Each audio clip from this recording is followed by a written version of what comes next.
Hello world, Natarajan here. First, I would like to thank Ashok as he was the only person who took efforts to answer my query. Appreciated. Thank you very much.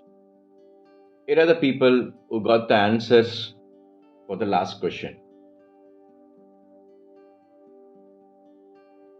SMT Bengaluru station was actually a freight yard, and before Project Unigauge, meter gauge to broad gauge goods transshipment was happening here.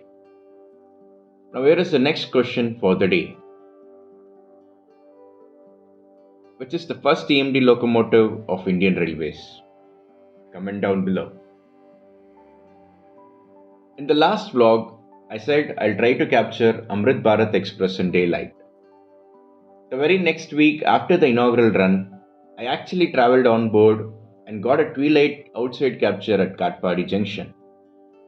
So this week I had planned big, but unfortunately due to other commitments I had to change it. And the final decision was to capture the train at Baipanalli. If one is extremely lucky, there can be a parallel entry between Bengaluru Cantonment Coimbatore Vande Bharat and Bengaluru Malda Town Amrit Bharat at Baipanalli. One of the two reasons to choose this location, and the second reason being the access to the metro station. I reached Baipanalli around 13 hours on board the Bengaluru Marikuppam Memo. I had to wait for some time, and at 13:53 hours, Bengaluru Cantonment Coimbatore Vande Bharat Express skipped Baipanalli, ending the hopes of parallel action. Few minutes later, Amrit Bharat came. Baipanalli is a small common path between this Vande Bharat and the Amrit Bharat. And as I said in the beginning, if one is extremely lucky, we can get parallel action. Hopefully, someone captures it in future. Now, if you look at the end of the Amrit Bharat, there is a WAP7, and this video will talk on that. Amrit Bharat facing its first loco failure.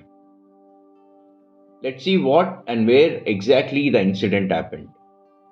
13434 Malda Town SMET Bengaluru Amrit Bharat Express departed Malda Town according to its schedule on 14 Jan 2024 with the locomotives Aura WAP5, 35028 and 35027. Everything was going smooth till Pakur in Jharkhand. A grand celebration was done at Pakur for the train as it was getting a scheduled stop at this place from this run. After train departed Pakur, issues were noticed with the locomotives at the back, WAP5 35027. The train was stopped on the main line near Nagarnabi for 30 minutes, after which the train was moved to loop line by the lead locomotive 35028. The locomotive 35027 had some traction motor issue and was not fit for operation. So the loco was detached from the rake. It was then decided to operate the train with single locomotive, the lead one 35028. The train had just lost around 1 hour in the process. This is one main advantage when you have multiple engines. If the crew of the train are not able to rectify the issue in the locomotive, the train can be taken to the nearest loop line station and then can be looked on. This will ensure that the main line is not blocked for long duration and the other trains can maintain the schedule.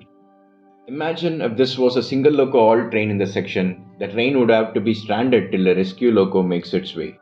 If this incident happens near big station, relief locos can be brought in under 1 hour.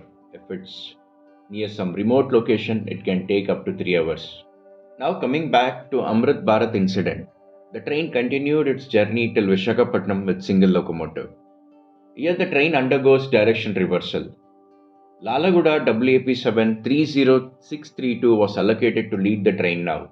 The train arrived SMET Bengaluru 2 hours before its scheduled time. Now let's talk about the question which would arise. Was the train operated in push-pull mode? Answer is no. The concept of push-pull is not available in all the locomotives, and this is confirmed by the fact that the push-pull operation was not done by looking at the WAP7 being dead on its return journey. When the WAP5 was able to power the train single-handedly till Visakhapatnam, why was the same locomotive not reversed and made to run till SMET Bengaluru will be the next question. If you notice the Amrit Bharat train, it has no EOG, end-on generator, which means it can't power itself. That is, electricity needed for fans, bulbs inside the train. The rake completely depends on the locomotive for power through HOG connector. The WAP5s developed for Amrit Bharat trains has flat face on one side with all the connectors and aerodynamic face on the other end with no connectors. The WAP5 could have reversed and coupled to the rake, but it would not have given electricity required for the rake. Hence, a WAP7 was given to the train at Vishakhapatnam. And yes, the Lalaguda WAP7 which was used is a HOG locomotive head-on generator. So it would have provided the electricity needed to the train. And this is the very same reason a WAP7 was given and not a WAP4 or any other locomotive to this train. In fact, if you notice on the return journey, even though the locomotive WAP7 is dead, the connections from the HOG port have been given as backup. This has to be done. Imagine if the lead locomotive failed, then the train can be actually powered by this WAP7, including the electricity on the train. The next question would be, since there is no EOG, and what will happen if there is a OEG failure, that is overhead equipment failure on the line? To be honest, I'm not sure how it will be handled in that situation. Daytime can be managed a bit as there are no AC coaches in the train, but nighttime it will be risky. I believe there should be some backup, but I'm not sure. If anyone of you know it, please comment below. The final question for this scenario. Are there any backup locos for this train? Yes, Aura Electric Loco Shed has actually made two WAP5s and the WAP7 ready for this. We now need to see what will be the link for the train this weekend if the issue with the failed locomotive is not rectified by then. Talking of locomotive failure, actually on 19 January another train encountered a failure. 16212 Salem Yeshwanthpur Express. The train had a locomotive failure near Omalur.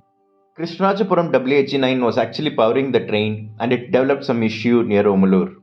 The train was stopped at Omalur around 6:17 hours. Since the locomotive failure happened near Salem Junction, WAP4 came as a relief locomotive and the train finally departed at 7:08 hours, a delay of 88 minutes. I spotted the same train today at Yeshwanthpur and it arrived at Yeshwanthpur around 13:10 hours. This train actually has a rake share with Yeshwanthpur-Mysore Express. The train was supposed to depart at 12:20, but because of the pairing train being late, the train actually was rescheduled to depart at 13:20 hours. Imagine if the same incident had happened somewhere near Muttampatti. This being a single line, a relief loco would have taken more time to reach the location. Worst case, if there was no available locomotive, a locomotive hauling a freight train would have been called to rescue this train. With this, we have come to end of this video. I hope you all found it informative, and if you did, do drop a like and share the video if possible. See you soon.